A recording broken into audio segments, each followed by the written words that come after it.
मध्ये वैयक्तिक सुरुवातीला काही टीका टिप्पणी झाली असतील, पण एक माणूस या सगळ्या प्रक्रियेत काहीच बोललेला नाहीये. त्या माणसाचं नाव शरद पवार आहे. ते ह्या सगळ्या प्रक्रियेबद्दल कधीच काही बोललेलं नाही, घरातनं बाहेर.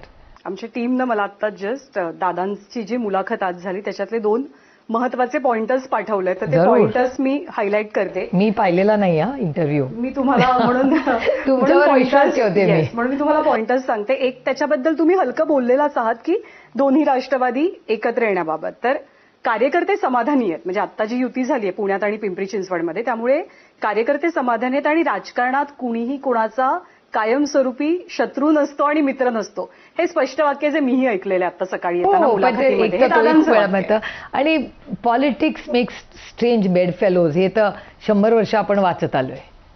त्याच्यामुळे ही गोष्ट राजकारणात होत राहते. मी तुम्हाला म्हणलं राष्ट्रवादी आणि काँग्रेस, म्हणजे ह्याच्यात मी सोनियाजींना खूपच ह्या बाबतीत मी म्हणजे नाही, आपण आता हे स्पेसिफिकली पवारांबद्दल बोलूयात ह्याच्यामध्ये, की दादा जे म्हणतात की राजकारण्यांनी खूप छान हसून उत्तर दिलं जेव्हा त्यांना विचारलं की दोन्ही राष्ट्रवादी आगामी काळात एकत्र येणार का, तेव्हा ते हसून म्हणाले की राजकारणात कुणी कुणाचा कायमस्वरूपी शत्रू नाही, मित्र नाही, आत्तापुरतं तुम्ही हे एवढंच समजा. म्हणजे थांबले ते तिथेच. ठीक आहे, बरोबर आहे ना. ते आत्ता आधी लग्न कोंडण्याचं, त्याच्यामुळे ही कॉर्पोरेशन तर लढूया आधी हे आधी केलं, त्याच्यानंतर काही होऊ शकतं. संकेत हे खूप वेग होता असं की आता पाऊस पडेल का, आता पाऊस पडेल का नाही पडायला पाहिजे ना, जानेवारी महिना आहे, पण परवा पडला.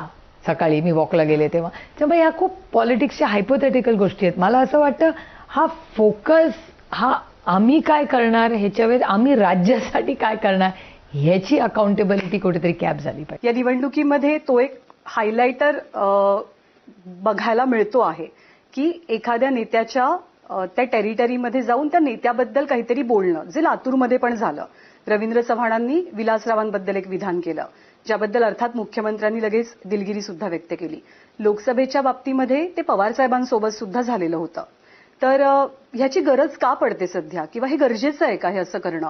त्यांच्या ध्येय धोरणांवरती किंवा त्यांच्या डिसिजन्सवरती टीका होऊ शकते. पॉलिसीवर केलीच पाहिजे, पॉलिसीवर केलीच पाहिजे. वैयक्तिक पातळीवरची टीका करण्याची गरज का पडते?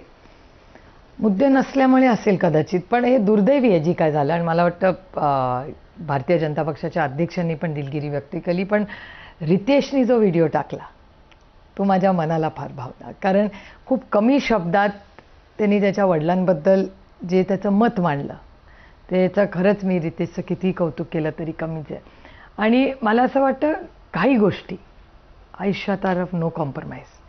माझ्या वैयक्तिकसाठी ते तसंच आहे की काही गोष्टी आहेत which is a no go for anybody. त्याच्यात आपले आई वडील त्याच्यात एक मोठा केंद्रबिंदू असतं. त्याच्यामुळे मला वाईट वाटलं नांदेडचं ऐकून, आणि मला खरंच वाईट वाटलं की मला खूप अपेक्षा जास्त होत्या. ठीक आहे ना, जे झालं आता काही अडचणी असतात काही लोकांच्या. मी ते म्हणजे पक्ष सोडण्याबद्दल मला दुःख नाही, ठीक आहे ना, तुम्ही एक डिसिजन घेतला ह्याच्याबद्दल माझ्या मनात काही त्यांच्यावर टीका करायचा अधिकारच नाही. म्हणजे इज मच ओल्डर दॅन मी.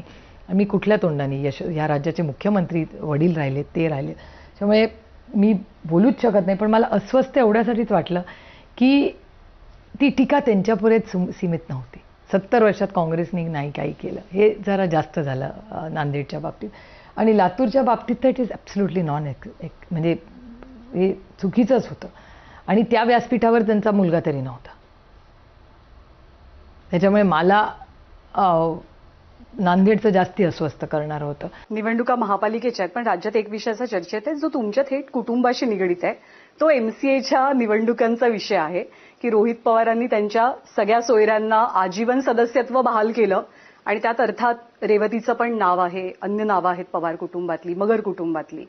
निवडणूक स्थगित झाली आणि त्यामुळे मला असं वाटतं की फॉर्म्स नियम कायद्याने भरलेले, त्याच्यात काही इलिगल काही इंटरप्ट करते, पण तुम्हाला माहित होतं की रेवतीला हे सदस्यत्व देण्यात आलेलं आहे? तिच्या भावाचा तो विषय आहे, तो त्या भाऊ बहिणीतला विषय, मी नाही त्याच्यात पडत. रोहित रेवतीचा मोठा भाऊ आहे. त्या अधिकाऱ्यांनी त्यांनी तिला जर एखादी कृती करायला सांगितली तर ती रेवतीने जबाबदारीने मोठ्या भावाचा मान सन्मान होणे केली पाहिजे, आणि ती लिगल आहे. रेवती स्वतः एकतर बऱ्याच लोकांना ही गोष्ट, म्हणजे मी हे काय व्यासपीठ नाही ते, पण तुमच्या माहितीसाठी सांगते की सदानंदची आई ही बॅडमिंटन देशासाठी खेळायची. सदानंद स्वतः स्पोर्टी आहे.